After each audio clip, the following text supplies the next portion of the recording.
नमस्कार दोस्तों, आप सभी का फिर से एक बार और स्वागत है मेरे YouTube चैनल भोजपुरी पेज में। दोस्तों, कल पटना में मोनू अलबेला जी का एक गाने का लॉन्चिंग था, जिस गाने का नाम है कमरिया हिलाइब त मर जीबो। और दोस्तों, इस गाने का लॉन्चिंग में भोजपुरी के तमाम एक्ट्रेस, रील्स बनाने वाले सारे लोग पहुंचे हुए थे।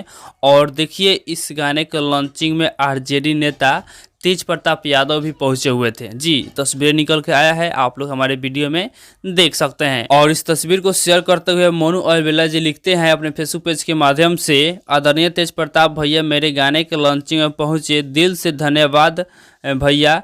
कमरिया हिलाइब त मर जीबो गाने का नाम दिया गया है और यहाँ लिखा गया तेज प्रताप यादव, काजल राज, सिंगर मोनू अलबेला जी। और वैसे मोनू अलबेला जी हमेशा आरजेडी के सपोर्ट में गाना गाते रहते हैं, आप लोग बहुत सारा गाना सुने भी होंगे जी।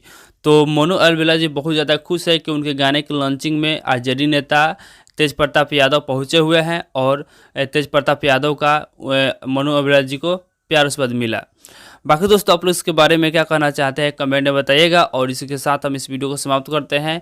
आप लोग इस वीडियो को लाइक कीजिएगा, शेयर कीजिएगा और चैनल पर नए तो सब्सक्राइब जरूर कर लीजिएगा। धन्यवाद।